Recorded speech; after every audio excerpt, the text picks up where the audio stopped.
Now, humans tend to think that what distinguishes us among animals is our capacity for tool use, but that's really not correct. I mean, tool use is well documented among all kinds of animals, and in principle, animal bodies are all tools in some way. So the experience of using tools, we've kind of extrapolated that to explain how experience in general works, to the exclusion of this a different experience of time, the subjective temporality of environmental and social interaction, um, mood, emotion.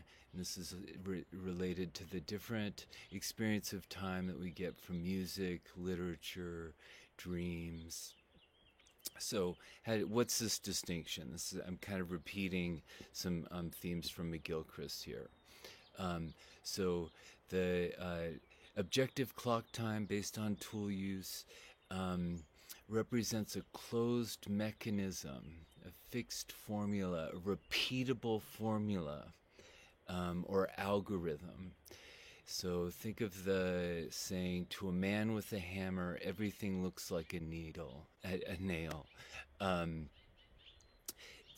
so I want you to think about how there's a kind of an experience of time that's related to this tool using perspective or attitude toward the world.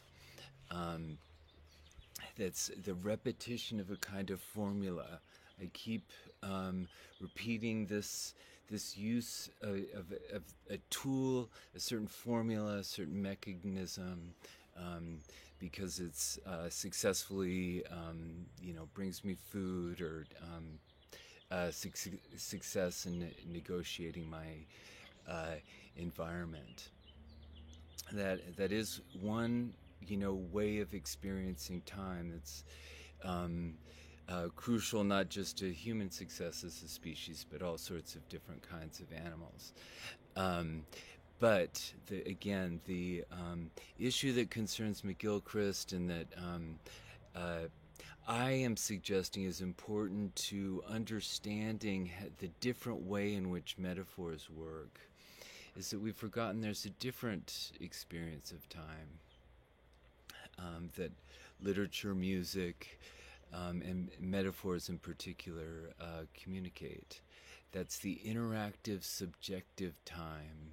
It's responsive to context. So this is correlated with what Alison Gopnik talks about in terms of the experimental mode of learning of children, playfulness, what she talked about in terms of the Bayesian learning style of children that's always being updated in this interactive way. Tool use is about repetition in a mechanical way, trying to control the environment, find repeatable patterns in the environment, um, and subjective time is always interactive. It's not just about a subject object relationship, but a reciprocal back and forth kind of relationship. I think a great way of thinking about this is in terms of the distinction between a metronome and the experience of music itself. Metronome is just a mechanical, a certain number of beats per second or per minute. Whereas the experience of music is constitutively interactive. It's a phenomenal experience, a subjective experience of musical expression and reception. You could also talk about the difference between music on the page. It might have a certain, tempo, certain speed, objectively annotated, and the way it's actually performed. And the performance also always takes place in a particular context, a particular relationship between performer and audience. uh, this being in the moment, this experience of particularity, um, is the different experience of time that I'm trying to get you to think about. And that a metaphor communicates. Um, Two things to that I want you to notice here. One is that metaphor communicates then by withholding information. What we get in a metaphor is mysterious and requires some kind of feedback from the audience. Likewise, in the experience of music, that's what syncopation is. It's not just completely predictable, but has a kind of unpredictable rhythm to it, and that's what makes music come alive. And the other thing I want to say about this, though, studies have shown that if you ask people to try to keep time with a metronome, just like tap their finger, so a metronome's going 100 beats per minute, and just ask somebody to try to keep tap their finger in time with the metronome, totally predictable. You'd say that would be relatively easy. People are more precise, keep time more precisely if they're asked to keep time with each other rather than with a metronome. So you would think two people trying to keep time with each other, that introduces more subjectivity, more variability, unpredictability. But in fact, this people are more precise in synchronizing their subjective experience of rhythm. They're more precise than they would be in just trying to synchronize with a machine. A machine is actually confusing to us compared to our experience of musical rhythm. So that's the kind of precision that gets communicated through metaphors that doesn't get communicated through, that's lacking in the communication of objective information. Objective information is actually vaguer and more ambiguous than metaphorical communication is, because metaphors situate us in actual human context. That is to say, the only kind of experience we ever have is actually being in a context. Remember, the facts are defined from what has been called the view from nowhere, the objective perspective that none of us ever actually inhabits. You've seen The Watchmen, really powerful use of time and the questioning of the official time of the calendar, questioning how the supposedly neutral time actually suppresses hidden violence, a different, something that's been left out of official history is embedded in our normal experience of time.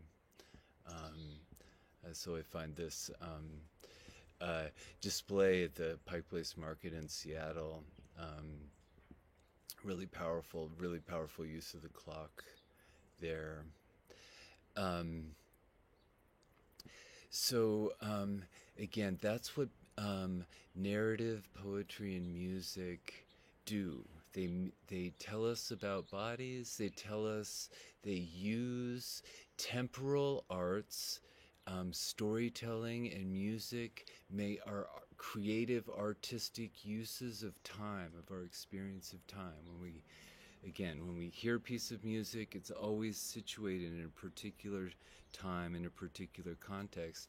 Likewise, when we read a story, or when we have a story read to us, that's organizing our time organizing time in a particular way, of taking us out of the supposed,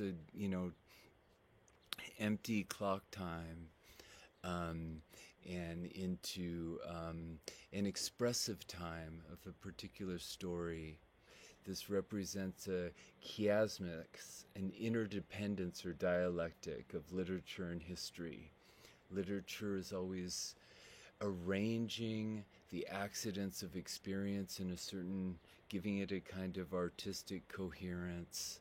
Um, and in turn, we need stories in order to have a frame for our experience of real life. Remember last time I was talking about the Kendrick Lamar song, but it ends with this um, emphasis on reality. Like I'm giving you reality. I'm framing reality. What's at stake is a kind of frame of reality that resists the violence and chaos of fighting and of the criminal justice system. William Blake, at the beginning of the Industrial Revolution, the beginning of the kind of mechanization of social life that we has only speeded up. That's Blake was one of the early critics of that, right as the Industrial Revolution was getting started. In The Fly, he's on the one hand he's talking about experience that we've all had of like just thoughtlessly swatting a fly, and killing an insect, and how we might think about that in our head, and he correlates that with the modern Cartesian abstraction that I've mentioned before, that a correlation of being with thinking. I think, therefore I am. What really counts is what we can rationally represent and calculate. Again, that's that prioritization of the abstract representation, abstract rationality and calculation over the embodied experience. And in this poem, he's looking at how we can sort of discount our own bodies in the same way we sort of thoughtlessly swat a fly. Little fly, thy summer's play my thoughtless hand has brushed away. Am I not a fly like thee? Or art thou not a man like me? For I dance and drink and sing till some blind hand shall brush my wing.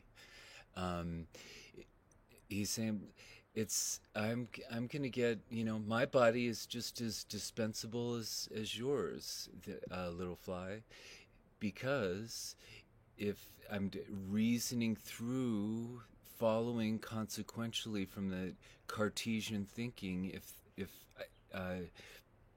I think, therefore I am. If thought is life and strength and breath, and want of thought is death, then am I a happy fly if I live or if I die? So he's thinking through and sort of realizing that actually my body doesn't matter. If all that matters is thinking, then my body is superfluous. And that's, I want to say, he's on to something, a systemic, kind of distorted perspective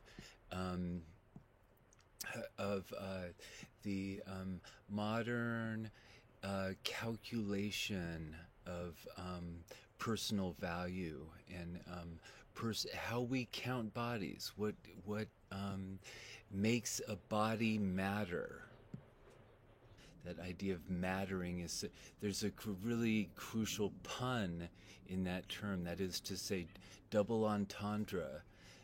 To matter means to have meaning, but it also means to matter, like material, to be a body. He shows how the kind of indifference to bodies turns death into a kind of game. Like he makes an analogous pun with the fly, the term the fly, to describe an actual being, sentient creature, um, and a badminton fly that we sport with, and just that elision, that suppression of precisely what McGilchrist calls an I-thou relationship, a recognition of another creature, and turning it into an it.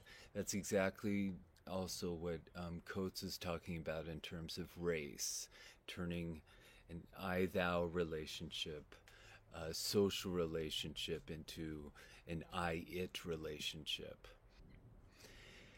It's not wrong to think about uh, a movie like The Matrix to understand what Blake's getting at here.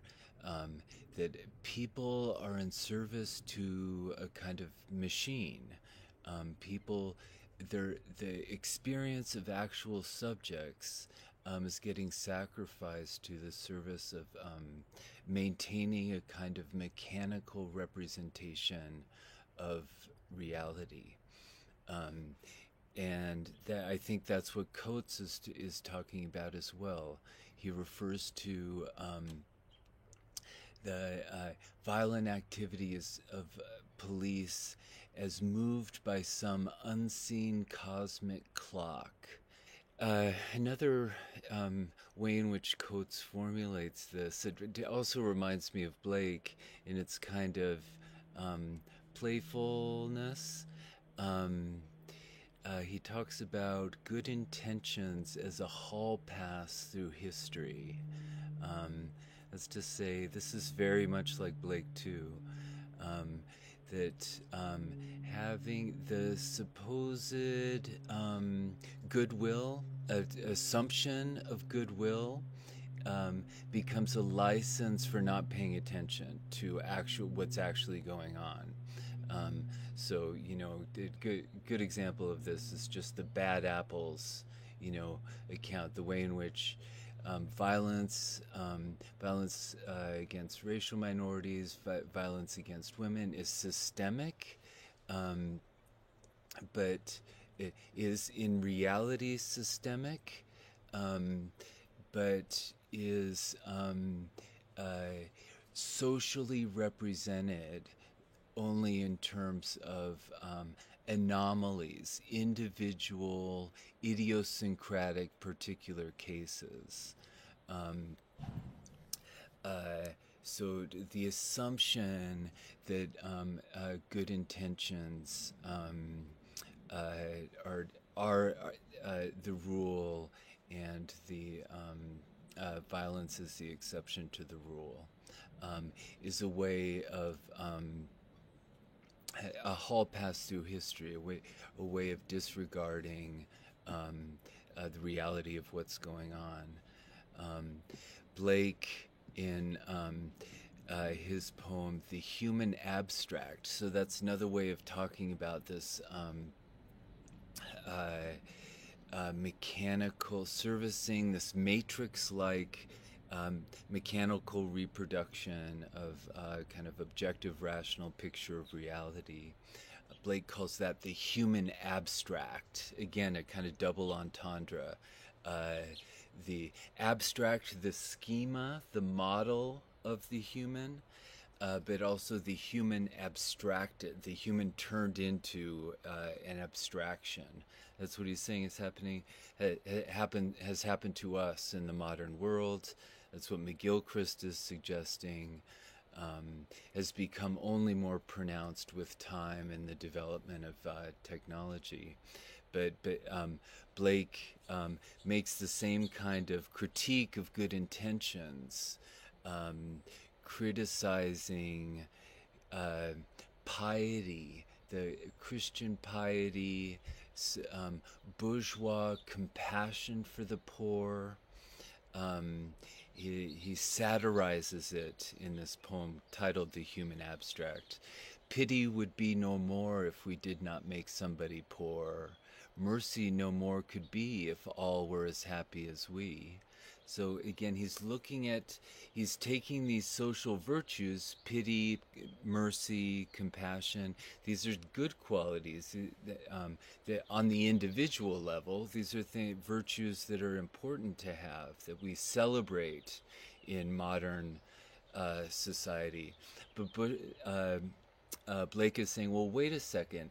On a systemic level, if we looking at the big picture, if everybody was happy, if nobody was poor, then we couldn't have pity. We couldn't have compassion. So we need people to be poor. We need people to suffer in order to keep celebrating ourselves for feeling sorry for them. So he's looking at this larger picture in the way in which we depend on or systemically reproduce a certain social reality. That's the dream that Coates is talking about. This dream of purity and justice. It disguises actual violence. It's the blanket in which that key metaphor that Coates uses, the blanket in which his body is wrapped. So this recalls a really powerful essay by Charles Johnson called The Phenomenology of the Black Body. And I've put a link to that on the discussion page.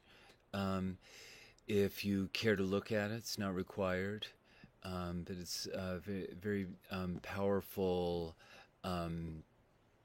memoir, a personal piece of personal nonfiction prose about the experience of his own body, how racism creates his own experience of embodiment, feeling his own body as a social product. This goes back to W.E.B. Du Bois' idea of black double consciousness, that to be black is to always see oneself through white eyes. In a phenomenology of the black body, Charles Johnson refers to seeing himself through the white gaze. The black body becomes a repository for the off-scum of racial relations. To black subjectivity is attributed the contents that white consciousness itself fears to contain or confront. The otherness, again, that Blake associates with the fly and the tiger, a stain. The idea is extended to include black blood, which carries the germ of the underworld and the traits of lower orders of animals. One drop of black blood, for example, will cause a white family to revert to negroid characteristics. So again, this contrast between the normalized white gaze, the disembodied human abstract that has the privileged prerogative to see the world from a disembodied perspective, and the stain, the contamination of embodiedness that attaches to blackness, implicitly unacknowledged. The essay proceeds to describe how Johnson himself experiences this in a particular example. It's really powerful. Talks about walking into a bar and ruminating about academic topics, Boolean expansions, I turn thirsty into a bar, dimly lit room, obscured by shadows, occupied by whites. Goodbye, Boolean expansions. I am seen, but as a black, seen as a stained body, as physicality, basically opaque to others, a possibility, of course, that whites themselves have in a room of blacks. Their look, an intending beam focused my way, suddenly realizes something larval in me, in the powerful animal metaphors. My world is epidermalized, collapsed like a house of cards into the stained casement of my skin. So recognize how much work these metaphors, casement, epidermalized, are doing to make the reader imagine something more than can be objectively represented. My subjectivity is turned inside out like a shirt cuff. And so it's not I who am making a meaning for myself, but it's the meaning that was already there, pre existing, waiting for me, much like a mugger. Again, the metaphor. All I am and can be to them is as nakedly presented as the genitals of a plant, since they cannot see my other profiles. Epidermalization spreads throughout the body like an odor, like an echoing sound. This feeling differs little from that of sexuality. A sudden dizziness and disorientation, an acute awareness of my outside, of its being for others, a tight swell at my temples. In Coates's work, one of the most striking things to me in that it's addressed to his son, is his emphasis. Coates emphasizes that he doesn't want to console his son. I'm writing you because you saw Eric Garner killed, and this piece of writing is instead of consolation. He says explicitly, I didn't want to console you and tell you everything's okay because it's not okay. So there's a way in which Coates is really emphasizing he wants his son to recognize and register the reality of this violence.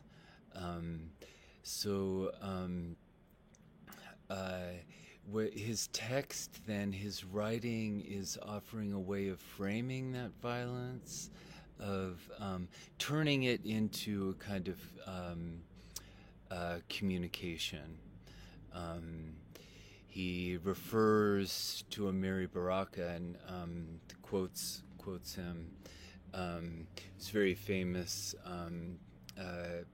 poet and author of a seminal essay on blues music, and I think that's a really crucial way to think about blues music, is turning pain into pleasure by making it communicable. So there's a irony or a paradox about blues music, and then it's talking about pain. Its content, its objective content, seems just to be about pain, but its form is a communication of joy. It's a poetic effect, turning pain into pleasure. I think about the way Coates characterizes his communication. So much of what he is communicating to his son, this I-thou communication, so much of what characterizes it, in contrast to objective I-it communication, is a transmission of paradoxes. So he emphasizes, I don't understand my dad's experience, you don't understand my experience, you don't understand your grandfather's experience. In a paradoxical way, like a poem, what's getting communicated is a certain shared experience, paradoxically shared experience of incommunicability, this private experience of pain, turning that private thing into something musically shareable in common. So That notice that likewise in the tautologies that Coates refers to. Remember that, Martin Luther King's reference to the time is always right to do right, caring about the particular um, rather than waiting on time. Um, that's, I think, what Coates means when he talks about making a people as opposed to being made a race from the outside objectively, subjectively making a people. Um, the people is what the people is what the people does. It is its ability to create itself. Um, the activity through which it creates itself defines what it is. And I think that's inherent in Lincoln's definition of the people, the government um, of the people, by the people, for the people. It's a tautology, recursive definition that only is really manifest in practice, functionally, practically manifested. What it means to be a people, the people for which and of which a democratic democracy is governed is the one that's by the people, the one that it actually does. Coates is talking about is the brawl of ancestors. Like that's what makes history alive, is when it becomes a kind of poetry, a conversation, a dynamic interaction that's also a concern for and paying attention to the particulars, in particular voices involved. That's what the experience of music is, an attentiveness to the particular performance. Okay, so I gone on quite a bit. That's what I want to. I hear James Baldwin saying about the experience of reading. You think you're unique. You think your bodily pain is unique, but then you read and you discover that what tormented me was also what connected me. Isn't that this? What he's saying about reading, I think, is also about the true of certainly blues music, but maybe music in general. So, as a final example of metaphor and the kind of rhythmic turning a stable univocal definition, that is univocal, unidirectional definition, into a musical rhythm interplay of ambiguity, of paradox and irony, um, in order to communicate an embodied experience. I want to play through the introduction of Do the Right Thing. Think about the different oppositions that are evoked here. Beginning with the this image of Rosie Perez in a boxer's outfit dancing to Fight the Power by Public Enemy, evoking fighting, but I also think sexuality and sex, kind of a kind of rhythm of sex itself. That's to say, love and hate. It's a key motif of the movie, which I really hope you get a chance to check out. And other oppositions inside and outside. So I already talked about the difference between subjective and objective, the DJ's mouth, the subjective voice, the subjective appeal to waking up versus the mechanical objective representation of time on the clock. The It's very subtle. I think this introduction is very masterful. There's a juxtaposition of blue and red, hot and cold. But that first shot, going from the close-up of the DJ's mouth and then pulling out into the street outside, it's so subtle you might not notice it, but the camera actually goes through the window itself. It seems as if the camera begins inside the window, right next to, intimately close to the DJ's mouth, but then pulls back and all of a sudden we're outside in the street. And so it's really evoking metaphorically and exploring the opposition between the subjective voice and the objective representation, such as, is broadcast on radio, this sort of voice of transmission, broadcast transmission of social reality. And then we get the man with a speech impediment referring to objective historical figures, Martin Luther King and Malcolm X, this juxtaposition of a struggling body, struggling language, oppressed language, distorted language, and historical facts and historical violence.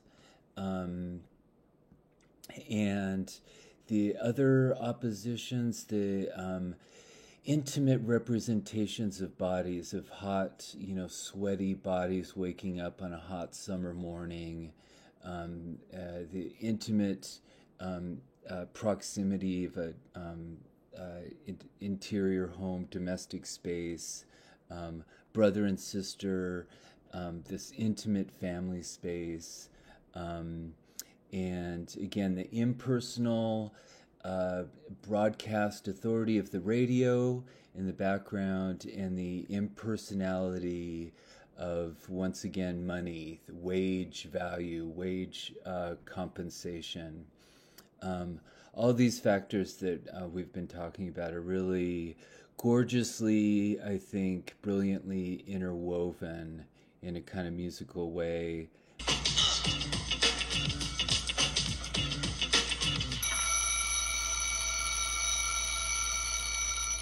Wake up! Wake up, wake up, wake up! Up you wake, up you wake, up you wake, up you wake! This is Mr. Senior Love Daddy, your voice of choice. The world's only 12-hour strong man on the air. Here on We Love Radio, 108 FM. The last on your dial, but first in your hearts. And that's the truth, Root. Here I am. Am I here? You know it. This is Mr. Senior Love Daddy doing the nasty to your ears to the nasty. Eyes only play the platters that matter, the matters they platter. And that's the Root. From the heart of Bed-Stuy, you're listening to We Love Radio. Doing the yin and the yang, the hip and the hop, the stupid fresh thing, the flippity flop. Oh! I have today's forecast for you. Hot! The color for today is black. That's right, black, so you can absorb some of these rays and save that heat for winter. So you want to get on out there, wear that black, and be involved. Also, today's temperature is going to rise up over 100 degrees, so there's a Jerry Curl alert. That's right, Jerry Curl alert. If you have a Jerry Curl, stay in the house, or you'll end up with a permanent plastic helmet on your head forever. All right, we're going to say hello to Mr. and Mrs. and Mr. and Mrs. and happy birthday to Big Red, Little Red, and Miss Annie Mae, who's 100 today. And if you're careful and stay out of the heat, you might live to be that old yourself. There's also a water shortage, so keep those showers down to 1 minute, 2 minutes if you're showering with a friend. You better get on out there and get in this traffic. There's a big traffic jam out here, or you're going to be late for your job and you get that pink slip. So get up, get on out there. That's what I'm talking about. We don't want to see anybody losing their job because nobody got no money to see us in the job. All right, now, we're going to talk about it. Streets on the line. We're going to rock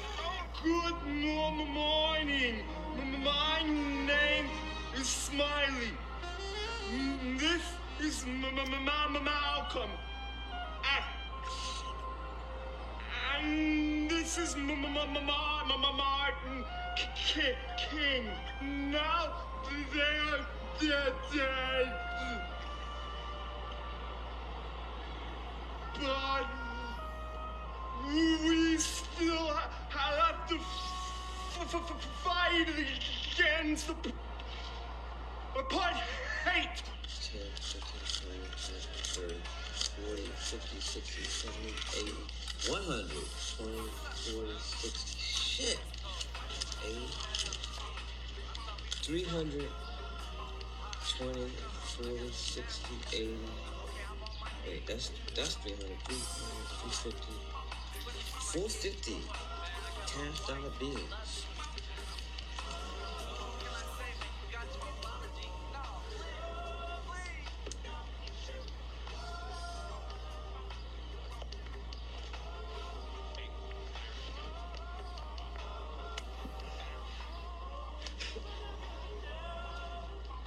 Mookie, where is bothering me when I'm sleeping? Wake up, Mookie? wake up. Stop breathing down my neck. Why should I wake up, Mookie? It's gonna be hot today, Jay. Saturday's the only day I get to sleep. You like, damn. Stop, Mookie. It's not funny. Why don't you leave me alone when I'm sleeping? What's the matter? You don't love your brother Mookie anymore? I love you, Jay.